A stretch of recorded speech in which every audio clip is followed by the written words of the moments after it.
She faced the raging river to save 2 babies, unaware she'd alter the billionaire's destiny.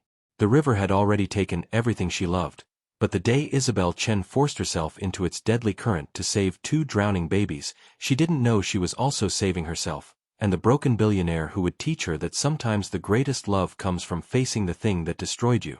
Welcome to Emotional Voyage. I'm so glad you're here to share this journey with me. If this content resonates with you, please hit the like button and subscribe. Your support helps me create even deeper, more meaningful videos for our community. Let's navigate these emotions together. Isabel Chen had become an expert at avoidance. She knew every alternate route in Riverside Bend, every side street and alley that kept her from seeing the water. The town was small, barely 6,000 people, and it curved around the Snake River like a horseshoe, which meant the river was everywhere. But Isabel had spent 5 years perfecting the art of living beside something without ever looking at it. This morning, she took Maple Street instead of River Road, adding 10 minutes to her commute but saving herself the sight of the current. It was early April, and the snowmelt had turned the river mean, swollen and fast, the color of churned mud. She could hear it even from Maple Street, a low roar that made her stomach clench. She didn't look. The Riverside Community Center sat 3 blocks from the water, a brick building with chipped paint and a parking lot full of potholes. Isabel had worked there for 3 years as an administrative assistant, filing, answering phones, scheduling gym rentals. It was safe, predictable, far enough from the pool in the back wing that she never had to smell chlorine. She used to love that smell. "Morning, Izzy," called Tom, the facility manager, as she walked through the front doors. "Morning."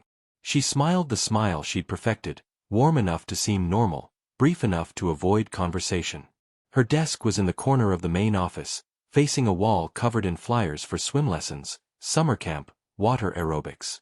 She'd stopped seeing them years ago. They were just wallpaper now. The phone rang. She answered, scheduled a birthday party rental, updated the calendar. Another call. A question about pool hours. "I can transfer you to the aquatics director," Isabel said, her voice steady, professional. She didn't say, "I used to be the aquatics director. I used to teach kids to love the water. I used to be someone else entirely." By noon, she'd processed a stack of paperwork and hadn't thought about Mia more than a dozen times. That was a good day. She ate lunch at her desk, salad from home, dressing on the side, and scrolled through her phone without really seeing it. Her mother had texted that morning, the same text she sent every April. "Thinking of you today, sweetheart. Call if you need to talk." Isabel didn't reply. The anniversary was in 2 days. 5 years since Mia drowned. 5 years since Isabel stopped being able to breathe right. At 4:30, she clocked out. The sky outside was heavy with clouds, the air thick with the promise of rain. She pulled her jacket tight and started the walk home, maple to elm, elm to birch, birch to her apartment complex on the east edge of town. Away from the river. Except today, there was a roadblock on Birch. Orange cones. A detour sign. Construction crew tearing up the sidewalk. Isabel stared at the sign, her pulse quickening. The detour rerouted directly down River Road. She could backtrack, take the long way, add another 20 minutes. Her feet were already turning to do exactly that when the first drops of rain started to fall. Cold. Fat. The kind that promised a downpour. Isabel looked at the sky, then at the detour sign, then at the street that would take her along the water. "It's just a road. You've driven it before. You can walk it." Her hands were shaking. She forced herself forward. River Road ran parallel to the Snake River for half a mile, separated by a narrow stretch of trees and a low guardrail. The rain picked up, turning the pavement dark and slick. Isabel walked fast, eyes forward, but she couldn't block out the sound. The river was furious. She could hear it thrashing against the banks, swollen and wild from days of rain. She didn't look, but her body remembered. The cold. The pressure. The way water filled your lungs and turned the world silent. "Stop. You're fine. Keep walking." She was halfway down River Road when she heard the crash. 300 miles south, in a Manhattan high-rise that scraped the belly of low clouds, Julian Cross stood at a window and felt absolutely nothing. His office occupied the entire 52nd floor of Cross Technologies' headquarters, a space designed by an award-winning architect to inspire creativity and innovation. Glass walls, minimalist furniture, a view of the city that people paid millions to glimpse. Julian looked at it every day and saw nothing but distance.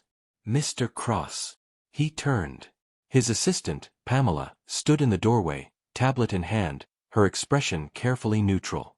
She'd worked for him for 6 years and had perfected the art of delivering bad news without flinching. What is it?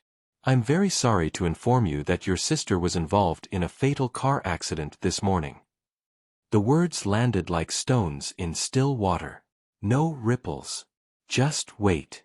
Julian stared at her. Christina. Yes, sir. The police called an hour ago. I verified the details before informing you. Christina. His younger sister by 8 years. The one he hadn't spoken to in 14 months after their last argument about, what had it even been about? Their parents' estate? Her husband? Julian couldn't remember. How? He asked, his voice flat. Single-car accident on a rural highway outside Riverside Bend. Preliminary reports suggest she lost control in the rain. She died on impact. Riverside Bend. The estate. Christina had moved there after the divorce, wanting space from the city, from their family's expectations. Julian turned back to the window. Mr. Cross, there's more. He didn't respond. Your sisters will name you as legal guardian of her children. That cut through the numbness. He turned sharply. What? Pamela consulted her tablet. Twin boys. 11 months old. Ethan and Lucas. Their father relinquished parental rights during the divorce. You're listed as next of kin and sole guardian. Julian felt the floor tilt beneath him. I know. That's a mistake. I've met them twice. I don't. The will is legally binding. Child Services is currently at the estate with the children. They're requesting your presence as soon as possible to assume custody.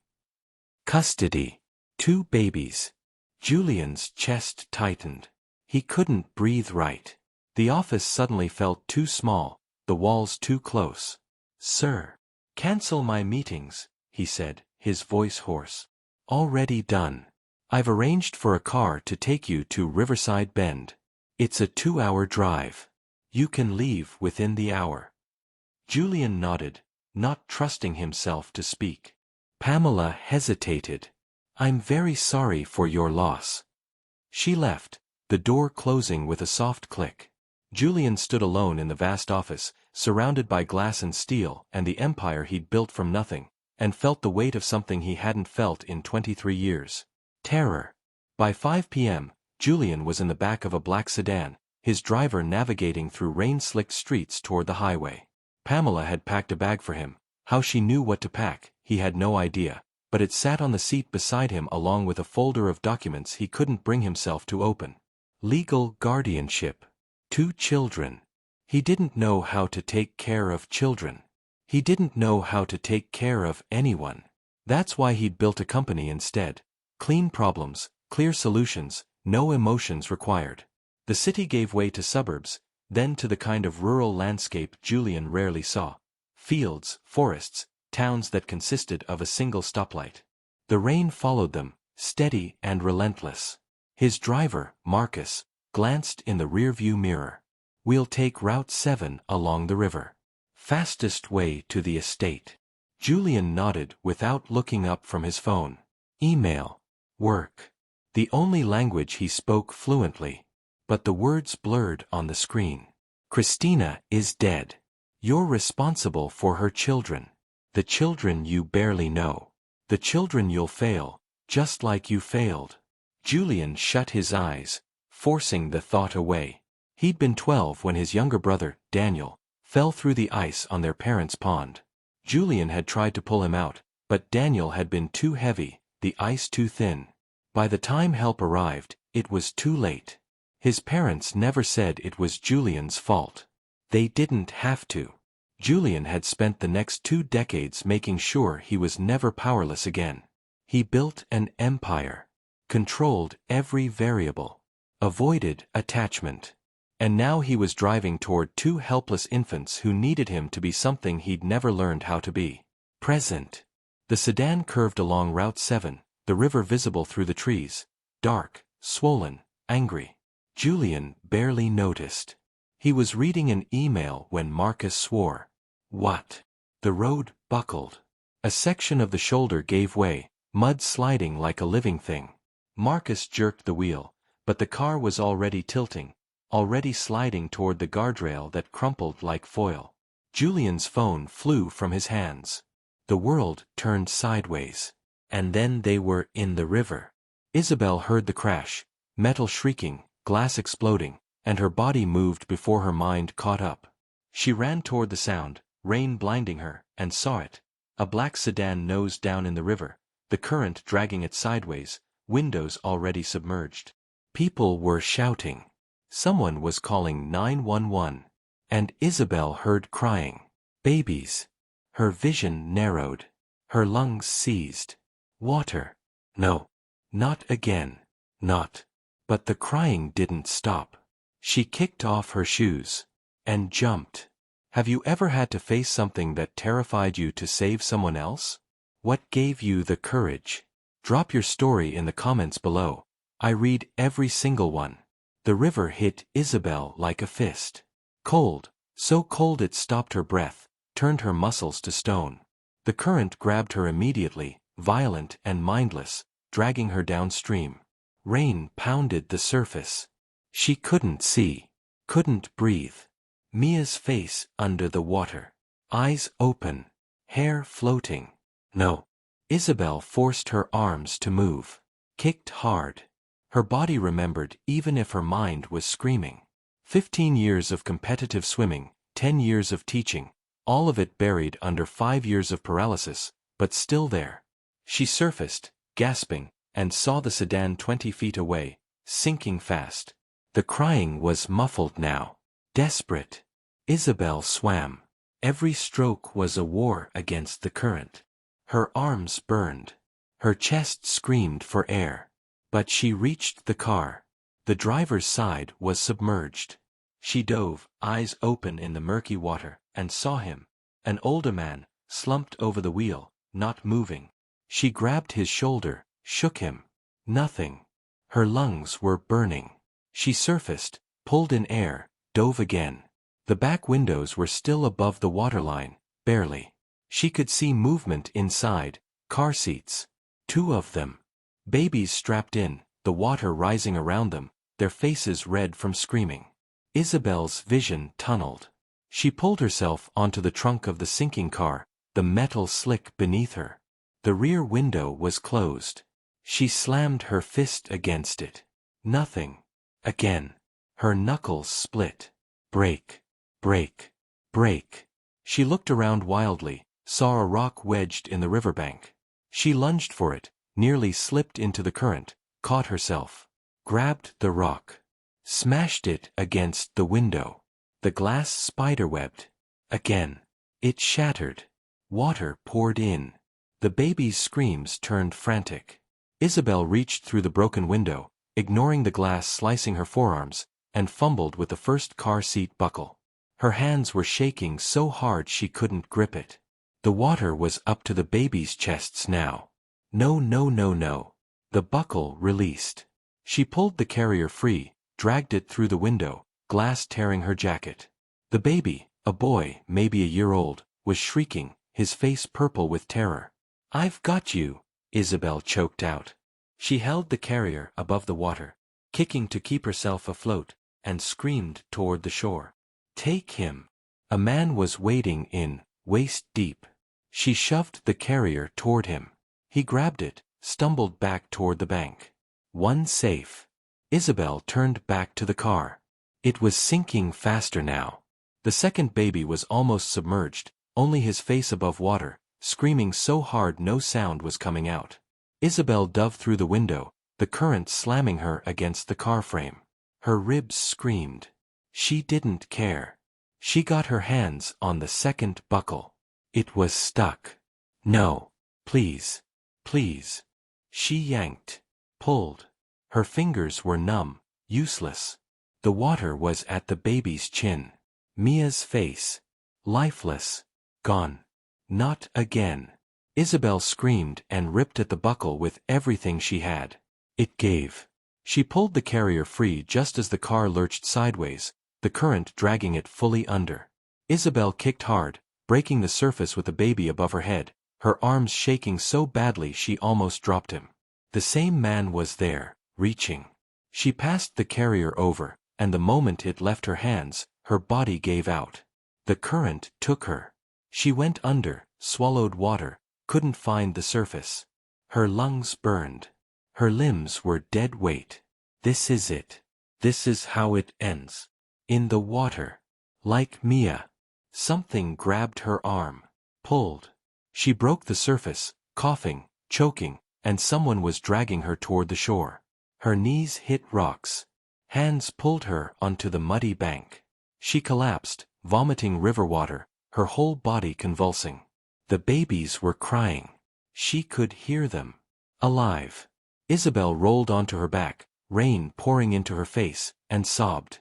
Julian woke to the taste of blood and river water. His head was splitting. Someone was pressing on his chest.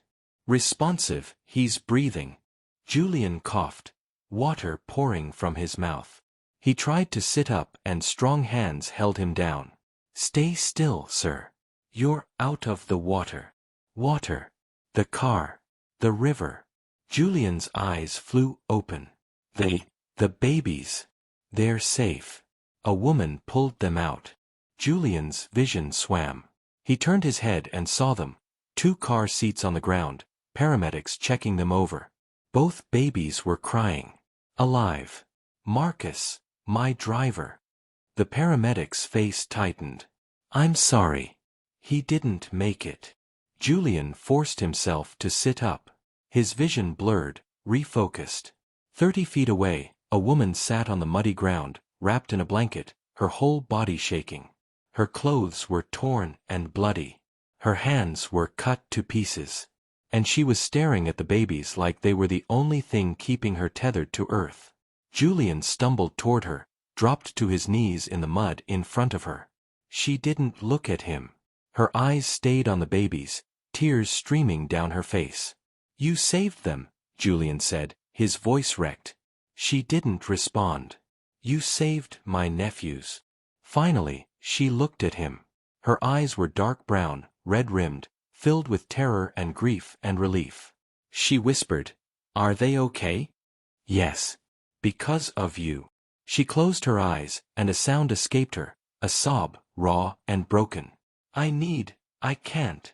She tried to stand, her legs giving out. Julian caught her. You're okay. You're safe. I need to go. I can't be here. Her voice was rising, panic sharpening every word. I can't. The water. I can't. She shoved away from him, stumbling to her feet. A paramedic tried to stop her. Ma'am, you need medical attention. I'm fine. You're bleeding. I said I'm fine. She turned and limped toward the road, shaking violently. Julian tried to follow. Wait, please, I don't even know your name. She didn't turn around. A paramedic blocked his path. Sir, you need to be examined. Julian watched her disappear into the rain and felt something crack open in his chest. She'd saved them. Nearly died doing it. And she'd walked away like she was the one who'd done something wrong. Isabel made it 3 blocks before her legs gave out. She collapsed on a bench outside a closed drugstore, shaking so violently her teeth clattered. Her hands were still bleeding, her clothes soaked and torn. She couldn't feel her fingers. She couldn't feel anything except the water. It was in her lungs, her ears, her throat. Every time she closed her eyes, she was back under, drowning, Mia's face staring at her through the dark. But the babies are alive. She held onto that. They were crying. Crying meant breathing. Breathing meant alive. She'd done it. She'd faced the water and won. So why did she feel like she was dying? A police cruiser pulled up. A young officer got out, concern creasing his face. "Ma'am? Are you okay?" Isabel looked up at him, and the world tilted. I need to get home." "You're hurt. Let me call an ambulance." "No. No hospitals. Please. I live on Birch Street. I can walk." The officer looked unconvinced but nodded slowly. "Let me give you a ride. You shouldn't be walking." Isabel didn't have the strength to argue. He helped her into the cruiser. The drive took 3 minutes. He helped her to her apartment door, made her promise she'd clean her cuts and call someone. She promised. She lied. The moment the door closed behind her, Isabel collapsed against it and slid to the floor. She sat in the dark, her bleeding hands in her lap, and whispered to the silence. "I did it, Mia. I didn't let them die." But her sister didn't answer. She never did. Julian spent 2 hours at the hospital. The twins were monitored, cold, terrified, but miraculously unharmed. 11 months old, and they'd survived a plunge into a raging river because a stranger had thrown herself into hell to pull them out. Julian was treated for a concussion, bruised ribs, mild hypothermia. He refused to stay overnight. "Mr. Cross, we really recommend." "I'm fine. Discharge me." The doctor sighed but complied. By 8 p.m., Julian was sitting in a rental car in the hospital parking lot, the twins asleep in borrowed car seats in the back. His phone had been destroyed in the river. Pamela had couriered a replacement, along with a new laptop, charger, and a change of clothes. Always efficient. Always prepared. But she couldn't prepare him for this. Julian looked in the rearview mirror at Ethan and Lucas. Their faces were peaceful now, mouths slightly open, completely unaware that they'd almost died today. That their uncle had been unconscious while a stranger saved them. Julian's hands tightened on the steering wheel. He didn't know her name. Didn't know where she lived. Didn't know anything except that she'd bled for his nephews and then vanished like she didn't deserve gratitude. The hospital social worker had helped arrange emergency childcare, a local woman named Mrs. Brennan who'd meet him at Christina's estate. Julian was expected to stay there while guardianship was finalized. He started the car and drove. Christina's estate sat on 12 acres outside Riverside Bend, a renovated farmhouse she'd bought with divorce settlement money. Julian had visited once, for 30 minutes, 2 years ago. Mrs. Brennan was waiting on the porch, a gray-haired woman with kind eyes and capable hands. She helped him get the twins inside, showed him where everything was, bottles, diapers, cribs. "They'll likely be fussy tonight," she said gently. "Babies sense trauma, even if they don't understand it." Julian nodded, feeling completely out of his depth. "I'll stay tonight if you need."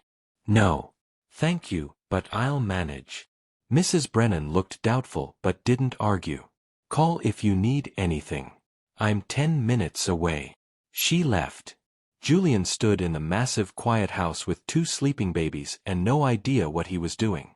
He spent the next hour researching how to make formula, how to change diapers, what to do if they cried. He took notes like he was preparing for a board meeting. At 10 p.m., Lucas woke up screaming. Julian tried everything. Bottle. Diaper change. Rocking. Nothing worked. The baby's face turned red, his screams escalating. Then Ethan woke up and joined in. By midnight, Julian was sitting on the nursery floor, a screaming baby in each arm, sweat running down his back, his head pounding. "Please," he whispered. "Please, I don't know what you need." They screamed louder. Julian closed his eyes, and all he could see was her, the woman with the torn clothes and shattered eyes, holding these same babies like they were precious, whispering, "You're safe now." They'd calmed for her. They'd trusted her. Julian looked at his phone, the new one, still logged into all his accounts. He pulled up his assistant's number. "Pamela. I need you to find someone." Isabel didn't sleep. She sat in her bathroom until 3 a.m., picking glass out of her palms with tweezers, wrapping her hands in gauze she found under the sink. The cuts weren't deep enough for stitches. Probably. She didn't care. When her hands were wrapped, she sat on the bathroom floor and stared at the wall. Her phone, turned back on out of guilt when her mother called 6 times, buzzed with a text. "Mom, I know what today almost was. I know what tomorrow is. Please talk to me." Isabel typed, "I'm okay. Just tired. I'll call you this weekend." Another lie. She turned the phone off again. At 6 a.m., she showered, dressed in long sleeves to hide the bandages, and went to work. Tom looked at her strangely when she walked in. "Izzy, are you okay? You look fine. Just didn't sleep great.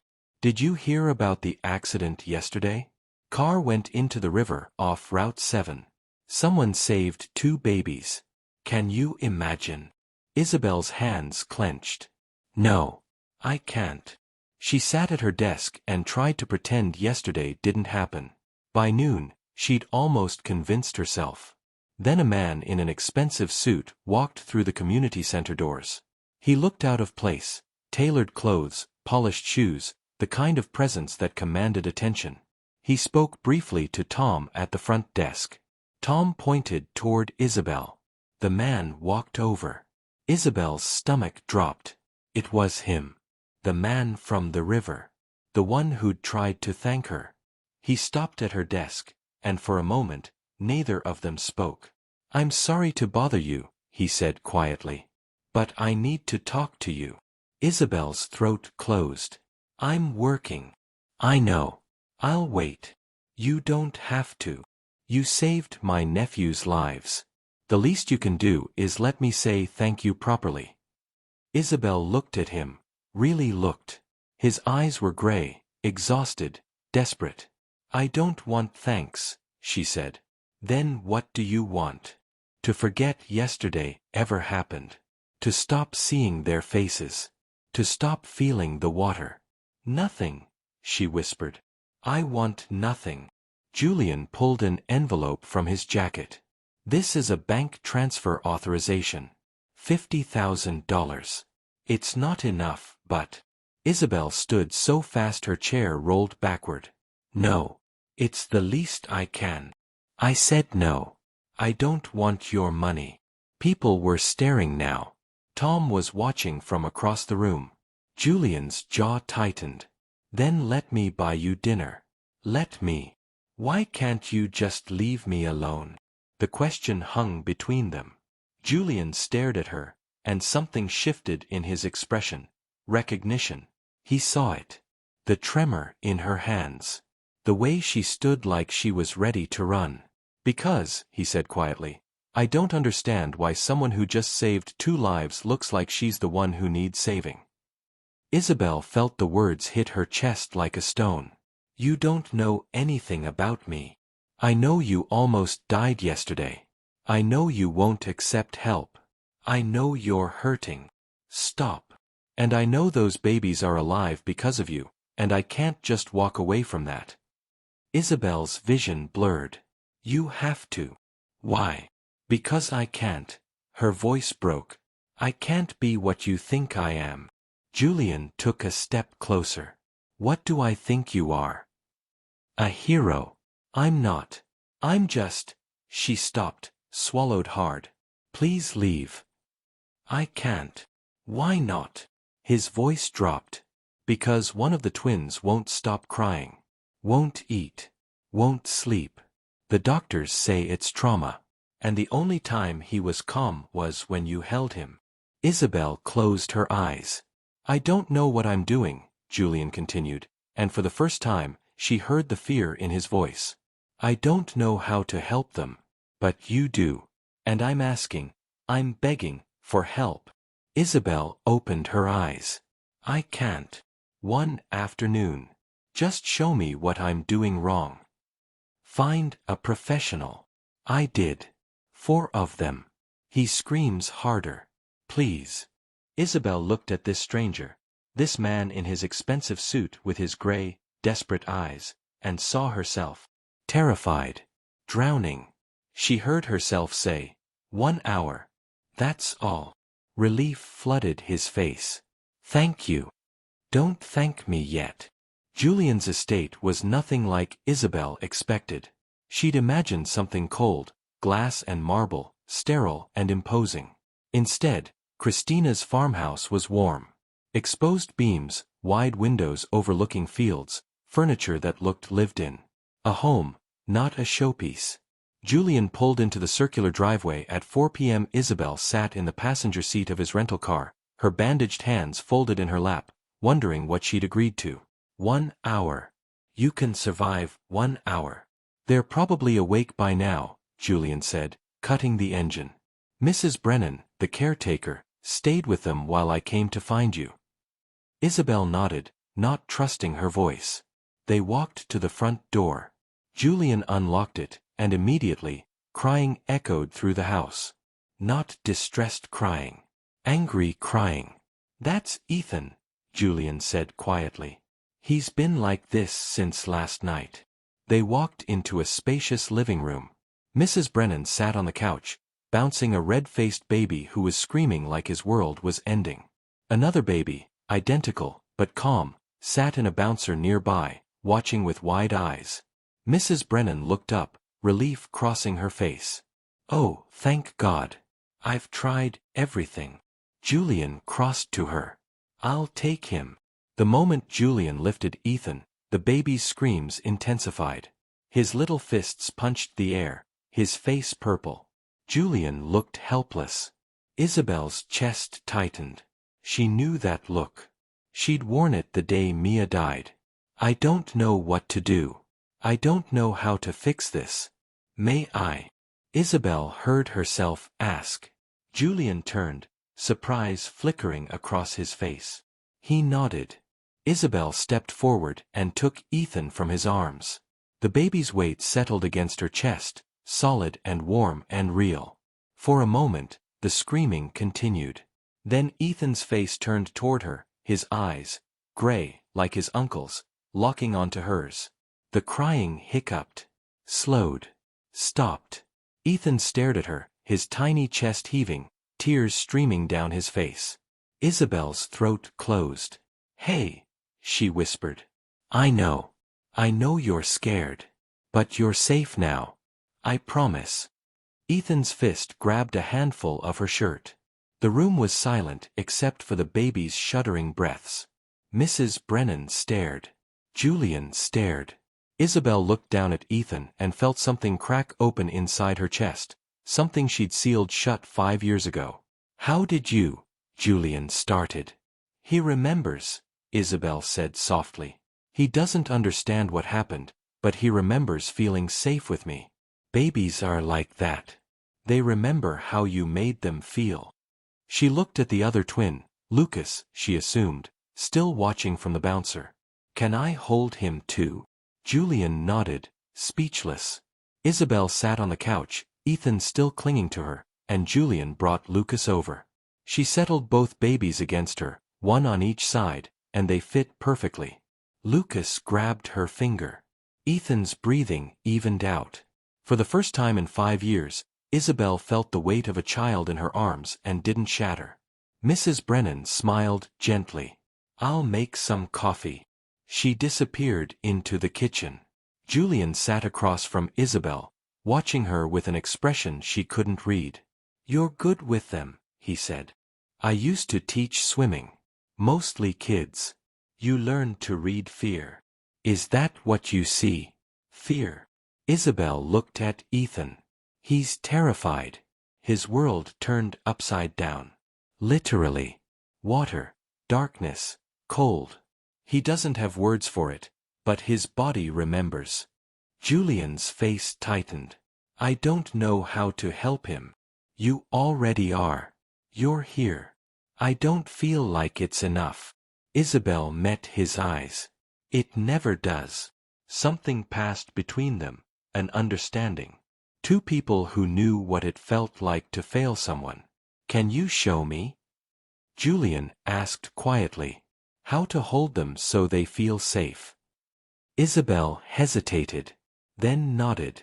Come sit next to me. Julian moved to the couch. Isabel carefully transferred Ethan into his arms, positioning Julian's hands, adjusting his posture. Support his head. Let him hear your heartbeat. Breathe slowly. Babies mirror your breathing. Julian followed her instructions, stiff at first, then gradually relaxing. Ethan fussed briefly, then settled against his uncle's chest. Julian's eyes widened. He's okay. He trusts you. You just have to trust yourself.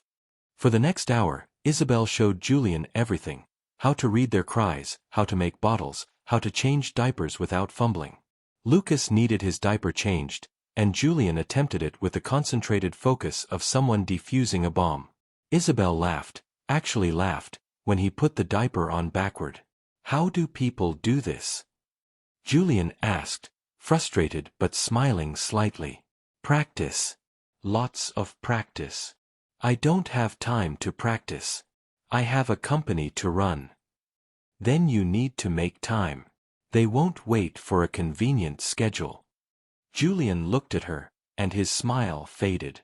You're right. I know you're right. I'm terrified I'll fail them. Isabel's hands stilled on the baby blanket she was folding. That fear doesn't go away. You just learn to act anyway. Is that what you did? Yesterday. She didn't answer. Julian shifted Lucas in his arms. I keep thinking about it. You were terrified. I could see it. But you jumped anyway.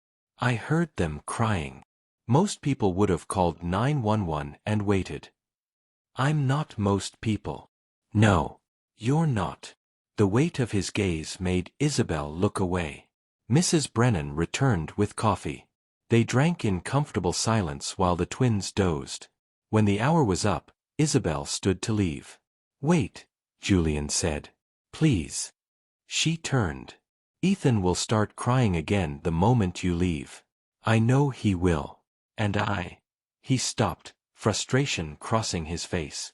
I know I have no right to ask this. But could you come back? Tomorrow. Just until he stabilizes. Isabel shook her head. I can't.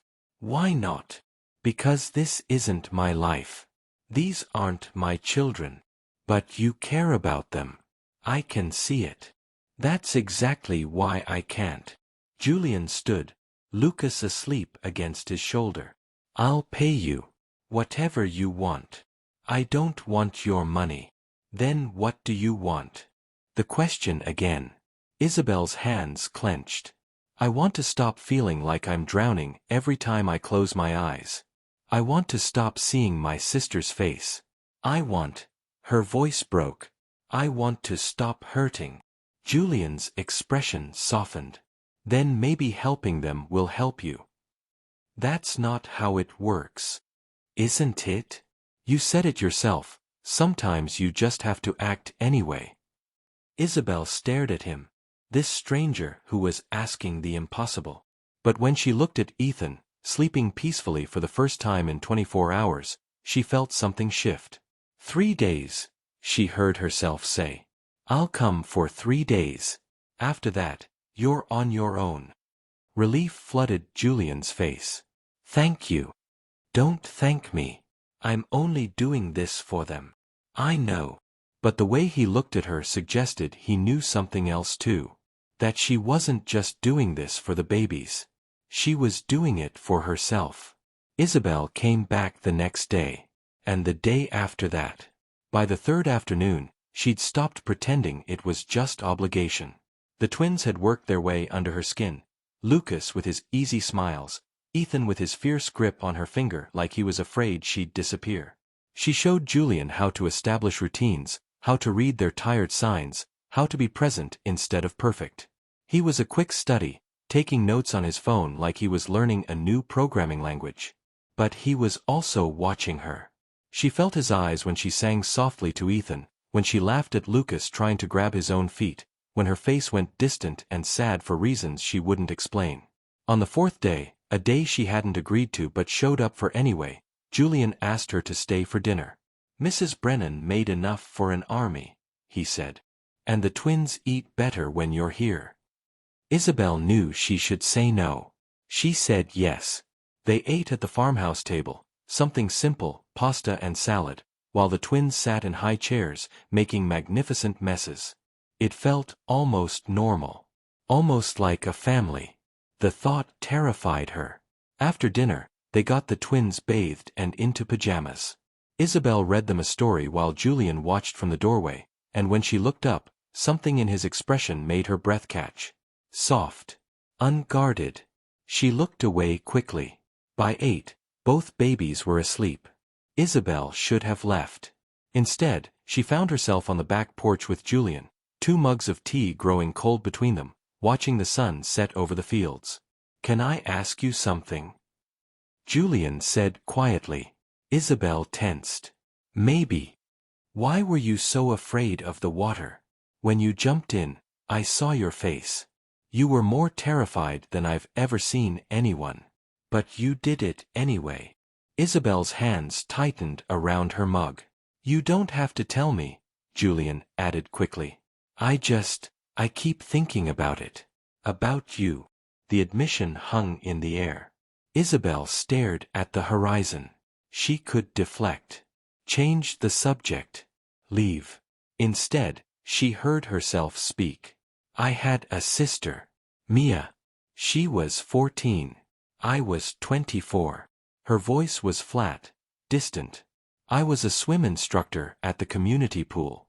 Taught kids, lifeguard certified, the whole thing. I loved it. Loved the water." Julian didn't move. "Mia begged me to take her to the lake one Saturday. It was my day off and I was tired, but she had this way of looking at me." Isabel's voice caught. "So I said yes. We went. It was crowded.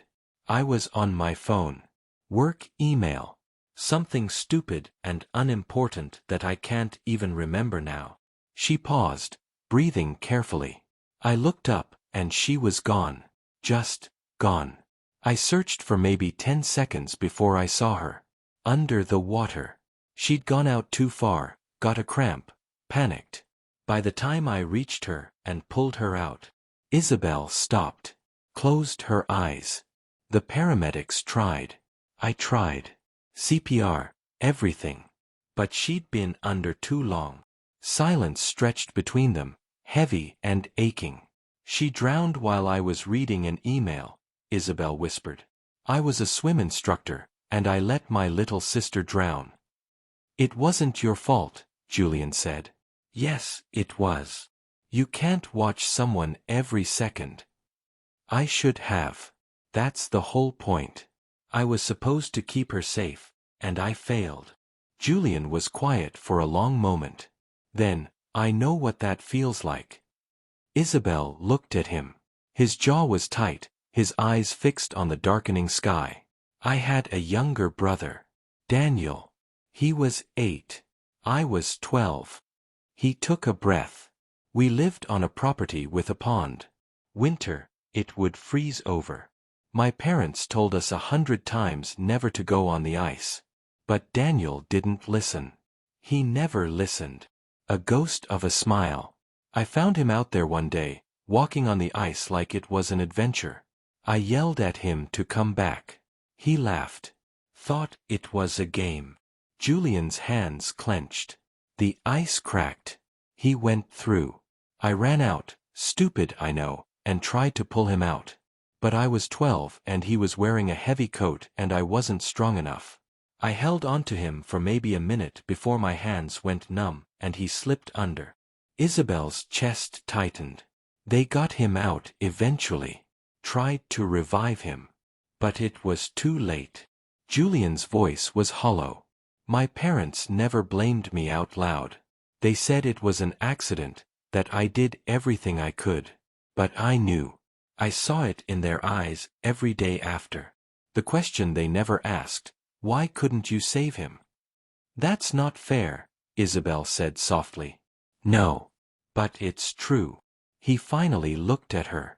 "I spent the next 23 years making sure I was never powerless again. Built a company. Made billions. Controlled every variable I could.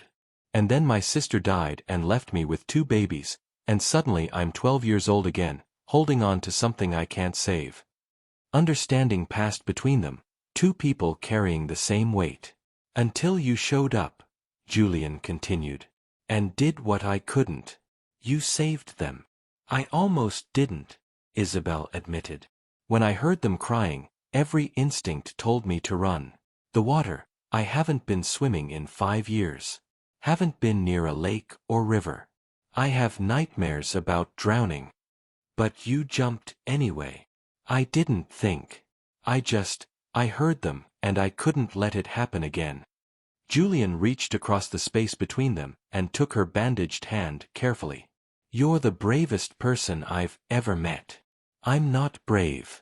I'm terrified every second. That's what makes it brave. Isabel looked at their joined hands, and something broke open inside her, something that had been frozen for 5 years. I didn't save Mia, she whispered. But maybe. You saved them. You saved me. She met his eyes, and the grief she saw there mirrored her own. But there was something else too. Something warm and terrifying and impossible to ignore. Julian. I know this is fast. I know we're both a mess. But I can't stop thinking about you. We barely know each other. I know you jumped into hell for 2 children you'd never met. I know you can't accept gratitude because you don't think you deserve it. I know you're running from something that wasn't your fault. His thumb brushed across her knuckles. And I know that when you're here, I don't feel like I'm drowning anymore. Isabel's breath caught. Stay, Julian said quietly. Not just for the twins. For me. For you. Every rational part of her screamed to pull away. But she didn't. I don't know how to do this, she admitted. Neither do I. But maybe we figure it out together. And for the first time in 5 years, Isabel let herself imagine a future that wasn't defined by loss. Isabel started staying longer. What began as 3 days became a week, then 2. She'd arrive in the mornings before work, spend her lunch breaks at the estate, return in the evenings. Julian rearranged his entire schedule around her presence. Delegating meetings, working remotely, learning to say no to things that used to consume him. The twins thrived. Ethan's nightmares faded. Lucas started babbling more. And Isabel started smiling again. Really smiling. On a Saturday morning, 3 weeks after the accident, Julian suggested a picnic. Nothing fancy, he said as Isabel helped him pack a basket. Just the pond on the property. The twins love watching the ducks. Isabel's hands stilled. The pond. Julian caught himself. We don't have to. I wasn't thinking. No. Isabel forced her shoulders to relax. No, it's okay. It's just a pond. But her voice was tight. They walked across the field, Julian carrying the basket, Isabel pushing the double stroller. The morning was beautiful. Clear sky, warm sun, the kind of day that felt like a gift. The pond was small, maybe 50 feet across, surrounded by willows. Ducks glided across the glassy surface. It was peaceful. Safe. Isabel's hands trembled anyway. Julian spread a blanket while she lifted the twins out. Lucas immediately crawled toward the water's edge. Isabel's heart jumped. I've got him. Julian scooped him up before he reached the bank. There's a fence section I haven't installed yet. Sorry. He set Lucas back on the blanket, surrounded him with toys. Isabel sat down, her breathing uneven. You okay? Julian asked quietly. Fine. You're not fine. She looked at him, and the concern in his eyes undid her. It's stupid. It's just water. But every time I see it, I'm back there. At the lake. Looking for Mia and finding. She stopped. I know it's irrational. It's not irrational. It's trauma. Julian sat beside her, close but not touching. You don't have to be here. We can go back.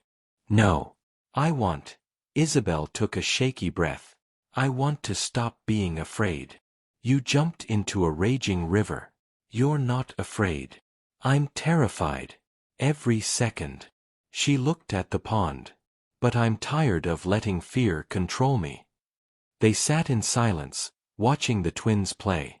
Lucas grabbed Ethan's toy, and Ethan grabbed it back. They dissolved into giggles.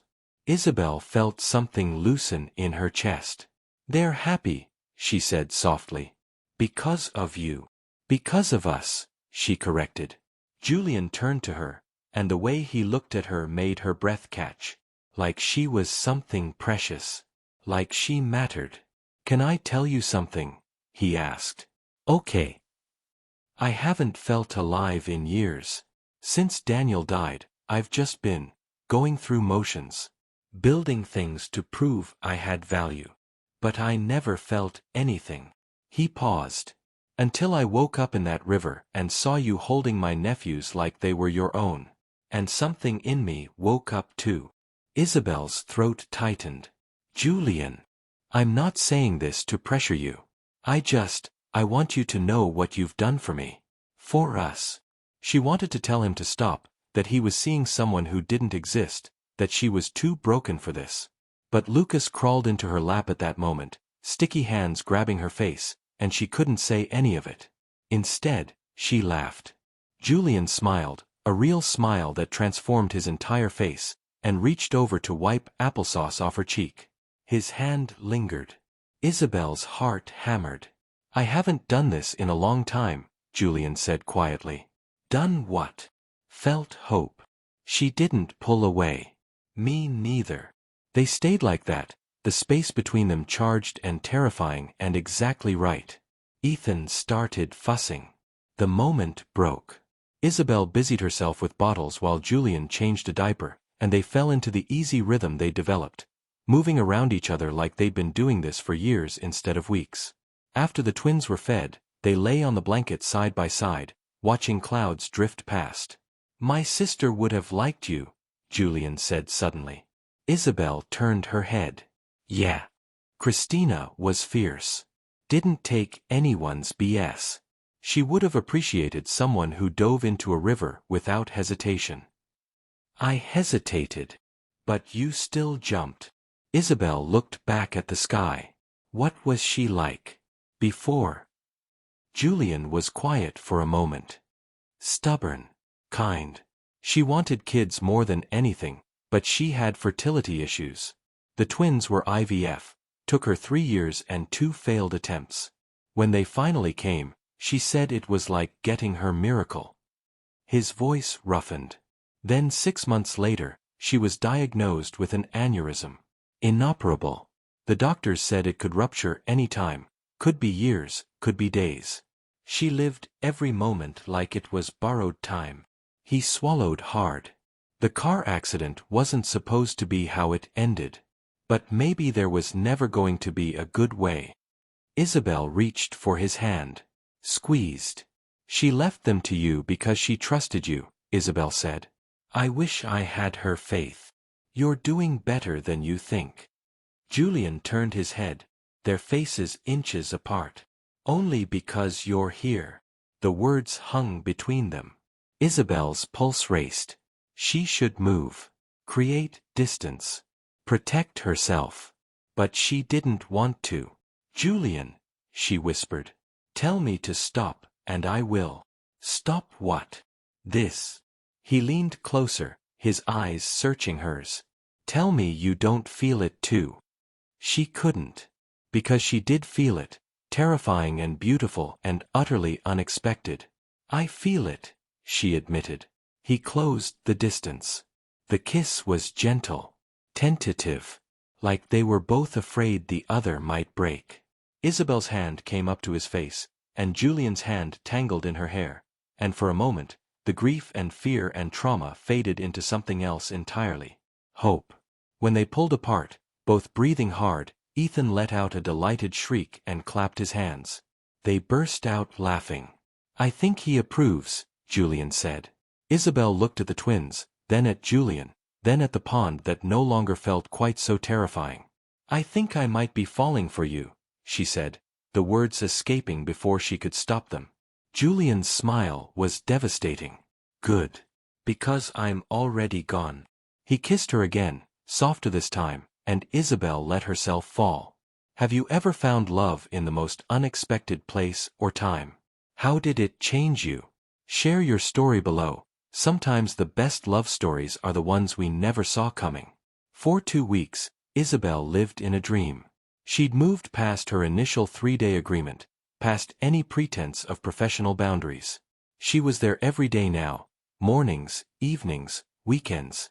Her toothbrush appeared in Julian's bathroom. Her clothes mixed with his laundry. The twins reached for her the moment she walked in. It felt like family. It felt like home. It felt too good to last. The call came on a Tuesday afternoon.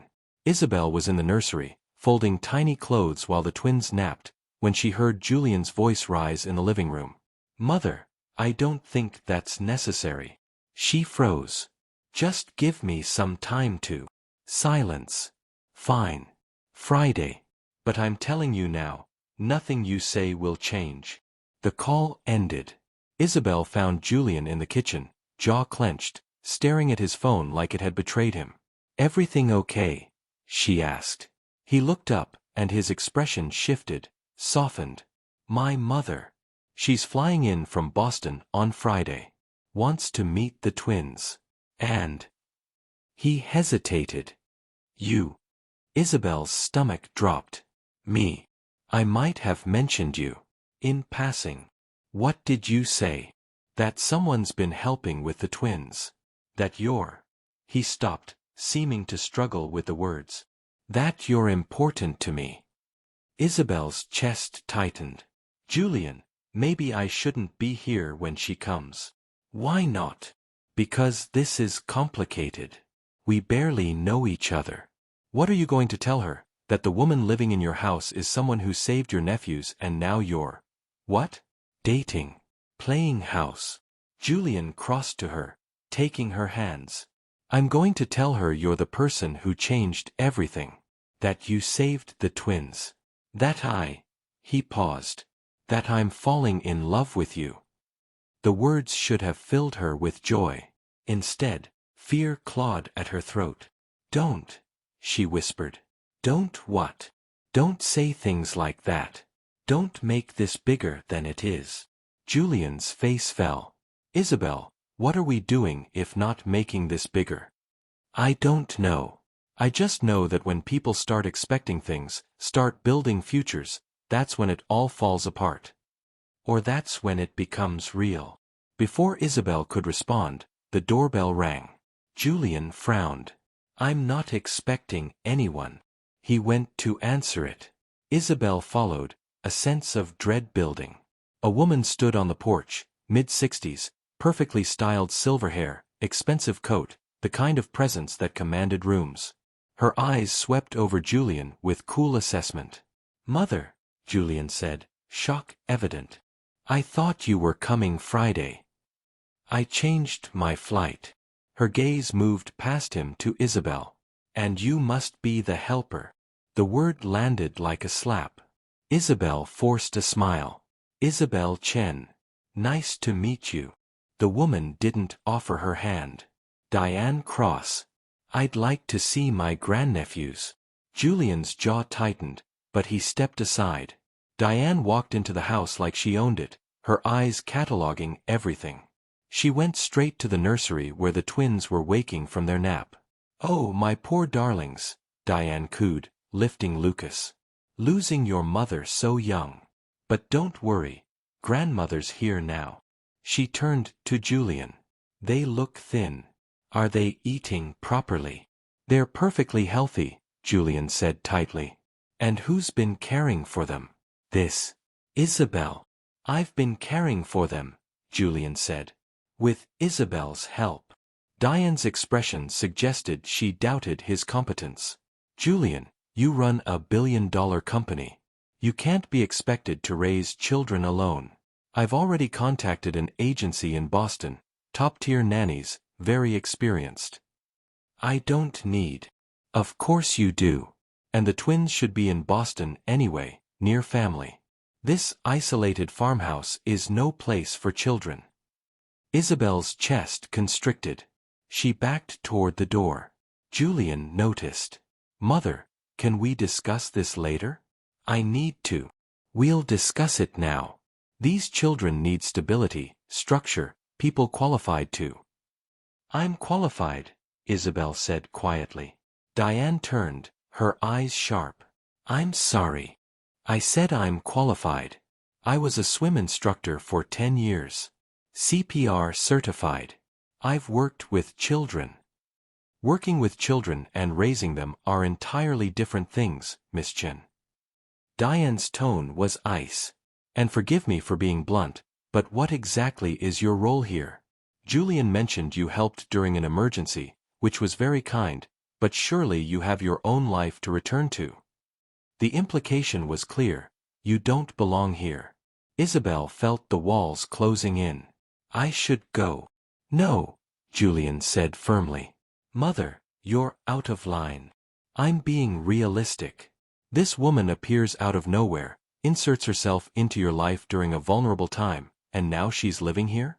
Julian, I taught you better than this. She saved their lives. Which we're grateful for. But gratitude isn't a foundation for whatever this is. Diane looked at Isabel with something close to pity. I'm sure you're a nice person, Miss Chen. But my son has responsibilities, to his company, to these children, to his family legacy. He doesn't have time for distractions. The word hit Isabel like a physical blow. Distraction. That's all she was. Julian stepped forward, anger flashing. That's enough. Isabel is not a distraction. She's... What? Diane challenged. What is she, Julian? Someone you've known for a month? Someone with no credentials, no background, who happened to be in the right place at the right time. Someone I love, Julian said, his voice shaking. The room went silent. Diane stared at her son. Don't be ridiculous. You barely know her. I know enough. You're in crisis. You're grieving. You're not thinking clearly. Julian's hands clenched. Get out. Excuse me. This is my house. Those are my nephews. And Isabel stays. You don't. Diane's face hardened. If you choose this stranger over your family, Julian, you'll regret it. The only thing I regret is not defending her sooner. Diane looked between them, her expression calculating. Then she turned to Isabel. You think you're saving him? You're not. You're just another responsibility he'll fail at. Ask him what happened to his brother. Isabel flinched. Julian went white. Leave. Now. Diane set Lucas down gently, straightened her coat, and walked to the door. She paused at the threshold. When this falls apart, and it will, don't say I didn't warn you. She left. The silence after was deafening. Julian turned to Isabel, reaching for her. I'm so sorry. She had no right. Isabel stepped back. She's right. What? I am a distraction. I am someone you barely know. I've been playing house, pretending I belong here, but I don't. Isabel, that's not true. What happens when you wake up and realize you confused gratitude for love? What happens when the crisis is over and you don't need me anymore? That won't happen. You don't know that. Her voice broke. Everyone I love leaves. My sister. My parents, they can barely look at me because I remind them of what they lost. And you have a whole life, a whole world I don't fit into. You fit perfectly. I'm terrified, she whispered. I'm terrified that I've let myself fall for you and those babies, and it's all going to be ripped away because I don't deserve. She stopped, tears streaming down her face. Julian closed the distance between them. You deserve everything. You don't know me. Not really. I know you're brave. I know you're kind. I know you jumped into a river. Stop saying that like it makes me special. I'm broken, Julian. I have nightmares. I can't even look at water without panicking.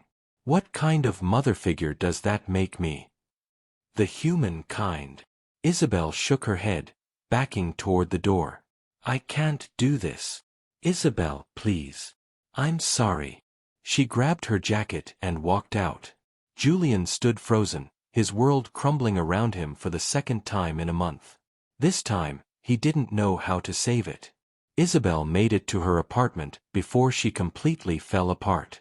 She collapsed on her couch, still wearing her jacket, and sobbed. For Mia, for the life she'd briefly imagined, for the family she'd let herself believe could be hers. Diane's words echoed in her mind. Distraction. No credentials. You don't belong. All the things Isabel had been telling herself for weeks, but had been too happy to listen to. Her phone buzzed. Julian. She didn't answer. It buzzed again. And again. She turned it off. For 3 days, Isabel didn't leave her apartment. She called in sick to work, ignored her mother's calls, and existed in the gray space between sleeping and waking where nothing could hurt her. On the 4th day, her mother showed up. Isabel Marie Chen, open this door right now. Isabel considered pretending she wasn't home, but her mother had a key. She'd use it. She opened the door. Her mother, small, fierce, with Isabel's same dark eyes, took one look at her and walked inside. You look terrible. Thanks, Mom. When's the last time you ate? Isabel didn't answer. Her mother went to the kitchen, started making tea with the efficiency of someone who'd done this before. Too many times before. They sat at Isabel's small table, mugs between them. You want to tell me what happened? Her mother asked gently. I messed up. Try again. Isabel's throat tightened. I fell in love with someone I shouldn't have. Let myself believe I could have something I don't deserve. And when his mother showed up and said all the things I've been thinking, I ran. Her mother was quiet for a long moment. The babies from the river? Isabel nodded. And their uncle? Another nod. The one you've been spending every spare moment with for the past month? How did you? I'm your mother. I know everything. She sipped her tea. So he loves you, you love him, and you ran because you're scared. It's more complicated than that. Is it? Isabel's hands clenched around her mug. Mom, I let Mia die. I don't get to have a family after that. I don't get to play mother to someone else's children. Her mother's face crumpled. Oh, sweetheart. Is that what you think? It's what I know. Then you're wrong. Her mother reached across the table, took Isabel's hands. What happened to Mia was a tragedy. A terrible, heartbreaking accident. But it wasn't your fault. I was supposed to watch her. You were 24 years old at a crowded lake. You looked away for seconds. Seconds. Isabel. That's not negligence. That's being human. I should have saved her. You tried. You did everything you could. The paramedics said so. The coroner said so. Everyone said so except you. Tears streamed down Isabel's face. If I'd just paid attention, then maybe she'd still be alive. Or maybe she'd have drowned a week later, a month later, when you weren't there at all. You can't control everything, baby girl. And you can't spend the rest of your life punishing yourself for being human. I don't know how to stop. Her mother squeezed her hands. You start by accepting that you're allowed to be happy. That saving those babies wasn't luck or coincidence, it was you being exactly who you've always been. Brave. Loving. Someone who runs toward danger when others run away. I'm not brave. I'm terrified. Bravery isn't the absence of fear. It's loving anyway. Living anyway. Jumping anyway. Her mother's eyes glistened. Mia loved you so much. She wouldn't want this for you, this half-life you've been living. She'd want you to swim again. To love again. To be happy. Isabel broke, sobbing into her mother's shoulder like she was 7 years old. What if I lose them too? She whispered. What if I let myself love them and something happens? Then you'll survive it. Like you survived losing Mia. Like you've survived everything else. But Isabel, what if nothing happens? What if you get years of love and laughter and messy, beautiful life? Are you really going to throw that away because you're scared? Isabel pulled back, wiping her eyes. His mother thinks I'm not good enough. And what does he think? That he loves me. Then his mother can learn to deal with it. Her mother stood, pulling Isabel up with her. Now go shower. You smell terrible. Then you're going to get in your car and go talk to that man. Mom. No arguments. You faced a raging river, Isabel. You can face this. Julian hadn't slept in 4 days. The twins sensed something was wrong. Ethan cried constantly. Lucas wouldn't eat. Mrs. Brennan tried to help, but they kept reaching for the door, looking for Isabel. Julian knew exactly how they felt. He'd called, texted, driven to her apartment twice, but she wouldn't answer. On the 5th day, he sat in the nursery at 2 a.m., Ethan finally asleep against his chest, and admitted the truth to himself. He'd lost her. He'd let his mother's cruelty drive away the only person who'd made him feel alive in 23 years. I'm sorry, he whispered to Ethan. I'm sorry I couldn't keep her here. His phone buzzed. A text from his lawyer. Guardianship finalized. You're officially their legal parent. Congratulations. Julian stared at the words. Legal parent. He was responsible for 2 human lives, and he had no idea what he was doing without Isabel. He looked at Ethan's sleeping face, so peaceful, so trusting. I don't know how to do this alone, he whispered. Then he thought about what Isabel had said. Sometimes you just have to act anyway. She jumped into a river despite being terrified. Maybe it was his turn to jump. Julian carefully laid Ethan in his crib, grabbed his keys, and headed for the door. Mrs. Brennan appeared in her robe. Mr. Cross? Where are you going at this hour? To get her back. The babies. Will be fine for an hour. I have to tell her. He stopped, running his hands through his hair. I let her walk away. I let my mother's poison get into her head. I need to fix it. Mrs. Brennan smiled. Then go. I've got them. Julian drove through the dark, his heart pounding. He reached Isabel's apartment at 3 a.m., took the stairs 2 at a time, and knocked on her door. No answer. He knocked harder. Isabel, please. I know you're scared. I'm scared too. But I need you to hear this. The door opened.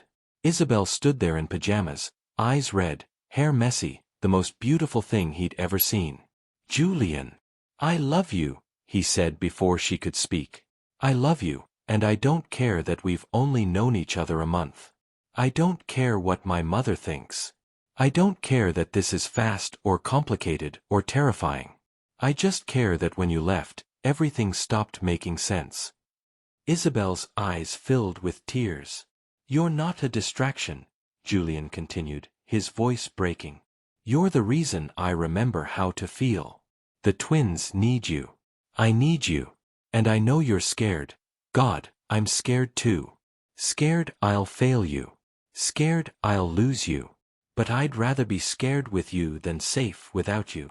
Your mother is wrong. About everything. You're not unqualified. You're not using me. You're the woman who saved my family and taught me how to live again. Isabel stepped forward, her hand touching his face. I'm so broken, Julian. So am I. But maybe we're broken in ways that fit. She let out a sound that was half laugh, half sob. That's the worst romantic line I've ever heard. I'm out of practice. I can tell. They stared at each other, the space between them charged with everything unsaid. I'm terrified of losing you, Isabel whispered. Then don't leave. Stay. Choose this. Choose us. What if I'm not enough? You jumped into a river for children you didn't know. You're more than enough. You're everything. Isabel's resolve crumbled. I love you too. So much it scares me. Julian pulled her into his arms, and she melted against him, breathing him in. Come home, he whispered into her hair. The twins are asking for you. I'm asking for you. Isabel pulled back just enough to see his face. I'm still going to be scared. We'll be scared together. I still have nightmares. I'll wake you up. Your mother hates me. My mother will learn to love you or she won't see her grandnephews. Her choice. Isabel smiled through her tears. When did you get so brave? When I met someone worth being brave for. She kissed him then, deep and desperate and full of promise. When they pulled apart, Julian rested his forehead against hers. Come home, he said again. And this time, Isabel said yes. 6 months later. Isabel stood at the edge of the pond, her toes inches from the water, and for the first time in 5 years, she didn't feel the urge to run. The morning was crisp, early autumn turning the leaves gold and crimson. Behind her, she could hear Julian's voice, gentle and patient, as he helped Ethan take wobbly steps across the grass. Lucas sat nearby, determined to eat a handful of dirt despite Mrs. Brennan's interventions. You've got it, buddy. One more step, there you go. Julian's laugh rang out as Ethan tumbled into his arms. Isabel smiled, her heart so full it ached. She looked back at the water. Smooth. Calm. Just a pond. You planning to stand there all morning, or are you actually going in? Julian's voice was warm with affection. She turned to find him standing a few feet away, Ethan balanced on his hip. I'm thinking about it. You've been thinking about it for 20 minutes. Big decision. Julian set Ethan down near his brother and crossed to Isabel. He took her hand, and she noticed, not for the first time, how perfectly it fit in his. You don't have to, he said quietly. Not today. Not ever, if you don't want to. I want to. She looked at the water, her breathing steady. I need to. 3 weeks ago, she started therapy. A specialist in trauma and grief that Julian had found but never pushed her toward. She'd gone on her own, finally ready to stop running. The therapist had suggested gradual exposure. Baby steps. Literally. First, sitting by the pond. Then touching the water. Now, maybe, going in. I'm right here, Julian said. The whole time. Isabel nodded. She kicked off her shoes, rolled up her jeans, and stepped into the water. Cold. Shocking. Her breath caught. But she didn't run. Julian waded in beside her, still fully dressed, not caring. He held her hand as she took another step. Then, another. The water reached her knees. Memories flooded back, teaching children to float, racing her teammates, Mia's laughter as they played in the sprinkler. Not all the memories were painful. She'd forgotten that. I'm okay, Isabel whispered, more to herself than Julian. I know you are. She looked at him, this man who'd been a stranger 6 months ago and was now her entire world. Thank you, she said, for not giving up on me. Thank you for coming back. They stood in the pond, hands clasped, while the twins played on the shore and the sun climbed higher. Isabel felt something release in her chest, something she'd been holding onto for 5 years. Not forgetting Mia. Never forgetting. But finally, forgiving herself. That evening, after the twins were bathed and fed and fighting sleep, Isabel sat in the nursery rocker with Ethan while Julian read to Lucas. And the little bear found his way home. The end. Julian closed the book. Lucas was already asleep. Julian looked over at Isabel. Ethan had surrendered too, his little fist clutching her shirt. They're out, Julian whispered. Finally. They moved carefully, laying the twins in their cribs, and tiptoed out. In the hallway, Julian pulled Isabel close. I have something for you. Julian, you don't have to keep buying me things. I didn't buy it. I made it. Well, had it made. Just, come here. He led her downstairs to his office. On the desk sat a framed photograph she'd never seen before. It was from the day at the pond. Someone, Mrs. Brennan probably, had taken it without them knowing. Isabel was knee-deep in the water, Julian beside her, their hands clasped. Her face was tilted up toward the sun, eyes closed, and she was smiling. Really smiling. She looked free. Beneath the photo, an engraved plate read, "Courage is not the absence of fear, but the triumph over it." Isabel's eyes filled. "Julian, I wanted you to see what I see. Someone who faces her fears. Someone strong and beautiful and brave." She turned into his arms, burying her face in his chest. "I love you so much. I love you too." He pulled back just enough to look at her. "Which is why I need to ask you something." Isabel's heart skipped. "Okay." Julian took her hand, led her to the back porch where they'd sat that first night she told him about Mia. The stars were out, brilliant and infinite. He turned to face her, and even in the darkness, she could see his hands shaking. "Isabel Chen, 6 months ago, you dove into a river and saved 2 babies. You didn't know them. You didn't know me. You were terrified. But you jumped anyway." His voice was unsteady. "And in saving them, you saved me too. You taught me how to be present. How to love without fear. How to live instead of just surviving." Isabel's breath caught as Julian lowered himself to one knee. "Oh my God." He pulled a small box from his pocket. "I know it's fast. I know we've only known each other 6 months. But I also know that I want to spend every day for the rest of my life jumping into scary things with you." He opened the box. The ring caught the porch light. Simple, elegant, perfect. "Will you marry me?" Isabel's hands flew to her mouth. Tears streamed down her face. "The twins," she managed. "What about? They adore you. You're already their mother in every way that matters. This just makes it official. Your mother sent a letter last week, apologizing. She wants to meet you again, properly this time. And if she doesn't come around, that's her loss." Isabel laughed through her tears. "You've really thought this through." "I've thought about nothing else for 3 months." She looked at this man, this beautiful, broken, brave man, and felt every wall she'd ever built come crashing down. "Yes," she whispered. "Yes, yes, yes." Julian stood, sliding the ring onto her finger, and kissed her like she was oxygen. When they pulled apart, both crying, both laughing, Isabel said, "I can't believe I'm going to marry someone I met during the worst day of my life. The worst day that became the best day. The day I faced the river. The day you altered my destiny." They stood on the porch, wrapped in each other, while above them the stars bore witness. 1 year later, the community center pool was full of children, splashing, laughing, learning to love the water. Isabel stood at the edge in her instructor uniform, whistle around her neck, watching a little girl practice floating. "You're doing great, Emma.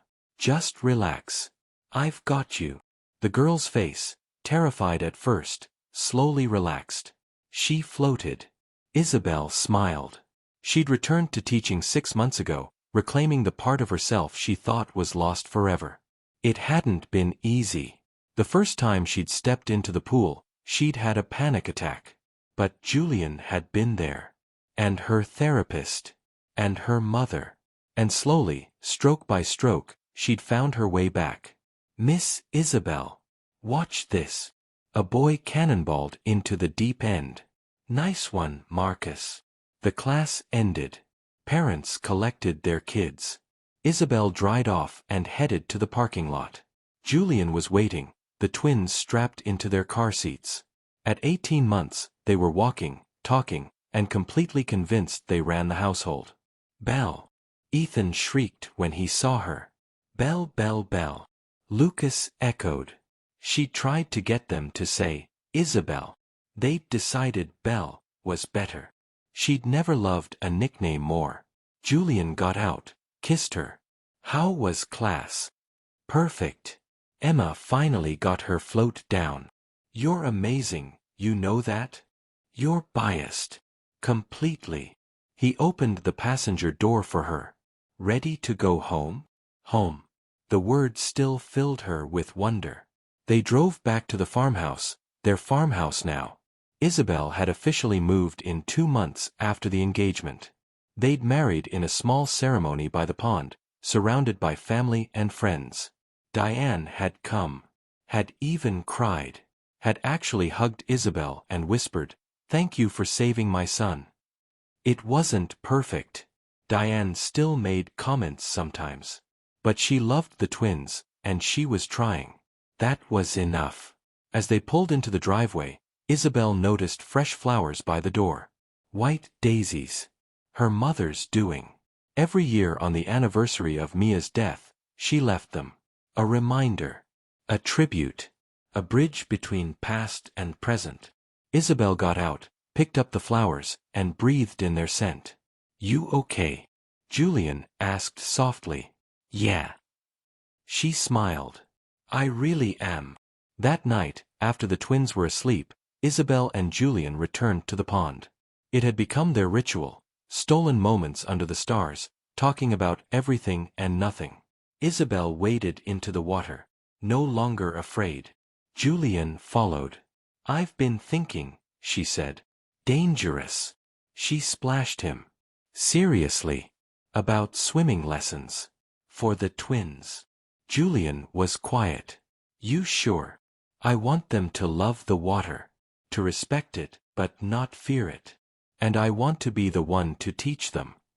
He pulled her close. "Mia would be proud of you." Isabel's throat tightened. "I think she would." They floated together in the dark water, holding each other, while above them the universe wheeled on. Isabel thought about the girl she'd been, terrified, broken, running from everything. And the woman she'd become, still scared sometimes, still healing, but no longer running. She'd faced the raging river. And found everything she'd been searching for on the other side. Love at last. Hard won and beautiful and exactly right. "Thank you," she whispered into the night. To Mia, to the river, to whatever force had brought her to that road on that terrible, perfect day. Julian kissed her temple. "For what?" "For giving me a reason to jump." He smiled against her hair. "Thank you for jumping." And in the quiet darkness, Isabel finally let herself believe the truth. She was worthy of this. All of it. The love. The family. The future. She'd saved 2 babies. And in doing so, she'd saved herself. Isabel's story shows us that sometimes our greatest fears hide our greatest blessings. What fear are you ready to face? What river are you ready to jump into? Share in the comments. Your story might inspire someone else to take that leap. And if this story touched you, hit that like button and subscribe. You never know whose life you might change by sharing it. Thank you so much for watching till the end. It truly means a lot to me. If this video touched your heart or resonated with you in any way, please show your support by hitting that like button and subscribing to Emotional Voyage. Your support helps us reach more souls on this journey. Until next time, take care of your heart.